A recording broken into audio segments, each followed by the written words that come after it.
ডালিম, ইতিহাসে একদিন দেখবা তোমাদের নাম সূর্য সন্তান হিসেবে লেখা থাকবে।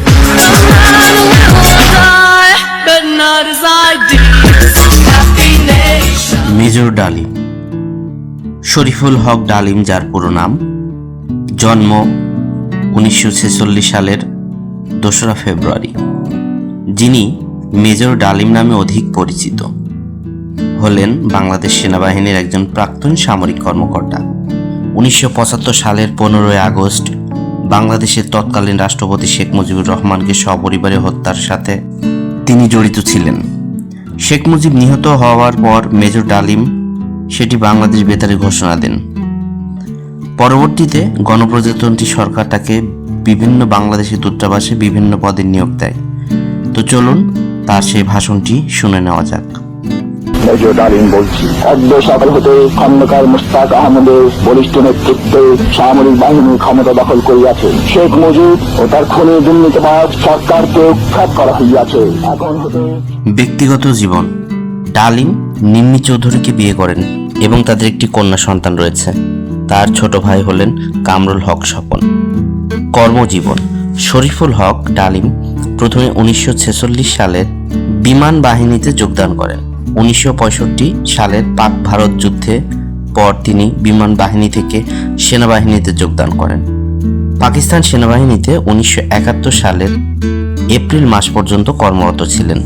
15 আগস্ট 1975 সালের শেখ মুজিবুর রহমানের হত্যাকাণ্ডের পর তাকে সেনাবাহিনীতে পুনর্নিয়োগ করা হয় এবং লেফটেন্যান্ট কর্নেল পদে পদোন্নতি দেওয়া হয়। 1976 সালে পররাষ্ট্র মন্ত্রণালয়ে নিয়োজিত হওয়ার পর গণচীনে তাকে কূটনৈতিক হিসেবে প্রেরণ করা হয়। 1980 সালে তিনি লন্ডন হাই কমিশনের সাথে যুক্ত হন।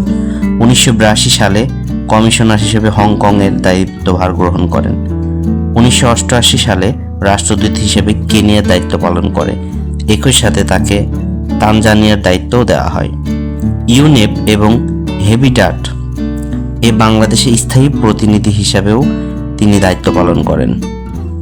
সোমালিয়ার যুদ্ধকালীন সময়ে জাতিসংঘের মহাসচিব, শান্তিরক্ষা বাহিনীর অংশ হিসেবে প্রেরিত বাংলাদেশ সেনাবাহিনীর সদস্যদের সার্বিক তত্ত্বাবধানে বিশেষ দায়িত্ব পালন করেন মেজর ডালিম। অবশেষে তিনি 1995 সালে সরকারি চাকরি থেকে অবসর গ্রহণ করেন। মুক্তিযুদ্ধে অংশগ্রহণ। মুক্তিযুদ্ধের শুরুতে শরীফুল হক ডালিম পাকিস্তানে, তৎকালীন পশ্চিম পাকিস্তানে ছিলেন। 20 এপ্রিল 1971 সালে তিনি পাকিস্তান থেকে ভারতে আসেন। সেখান থেকে মুক্তিযুদ্ধে সক্রিয় অংশগ্রহণ করেন। মুক্তিযুদ্ধে অসাধারণ সাহস ও কৃতিত্বের জন্য তিনি বীর উত্তম খেতাবে ভূষিত হন। তবে 2021 সালের 6 জুন তৎকালীন আওয়ামী লীগ সরকার শেখ মুজিবুর রহমান হত্যা মামলায় শরীফুল হক ডালিম সহ মৃত্যুদণ্ডপ্রাপ্ত 4 জনের মুক্তিযুদ্ধের খেতাব বাতিল করেন। শরীফুল হক ডালিম দীর্ঘদিন আত্মগোপনে ছিলেন। 2024 সালের আগস্টে বাংলাদেশে শেখ হাসিনা সরকার পতন ও রাজনৈতিক পট পরিবর্তনের পর 2025 সালের 5 জানুয়ারি তিনি প্রবাসী সাংবাদিক ইলিয়াস হোসাইনের ইউটিউব চ্যানেলে একটি লাইভ সাক্ষাৎকারে অংশগ্রহণ করেন। সাক্ষাৎকারে ডালিম তার জীবন, সমসাময়িক রাজনৈতিক বিষয় এবং বাংলাদেশের ইতিহাস ও তার ভূমিকা নিয়ে আলোচনা করেন। সাক্ষাৎকারটি 8 লক্ষাধিক দর্শক সরাসরি দেখেছেন, যা ইউটিউবের বাংলাদেশি প্ল্যাটফর্মে এ যাবৎ কালের সর্বোচ্চ ভিউজ, যা লাইভ স্ট্রিমিং ভিডিও হিসেবে রেকর্ড করেছে। এত জনপ্রিয় একজন মানুষ, আপনি দেশ থেকে চলে যেতে হলো কেন স্যার? সেই কাহিনীতে এই মুহূর্তে যাওয়া ঠিক হবে কি? মাফ করে দিন। মেজর ডালিমের গ্রন্থাবলী।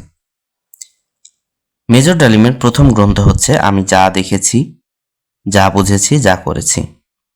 প্রকাশ হয় 15 সেপ্টেম্বর 2001 সালে। দ্বিতীয় বই আমি মেজর ডালিম বলছি, প্রকাশ হয় 2002 সালে। কিছু কথা কিছু ব্যথা, প্রকাশ হয় 15 ফেব্রুয়ারি 2002 সালে। তো এই ছিল আজকের আয়োজন। ধন্যবাদ প্রিয় ভিউয়ার্স আমাদের ভিডিওটি দেখার জন্য। আমাদের ভিডিওটি যদি ভালো লেগে থাকে, এই ধরনের জীবনী বা অজানা তথ্য নিয়ে অনেক আয়োজন থাকবে, ইউটিউব চ্যানেলটি সাবস্ক্রাইব করে মিস করবেন না। আর মেজর ডালিমকে আপনি পছন্দ করেন কিনা কমেন্ট বক্সে একটু জানান। ধন্যবাদ।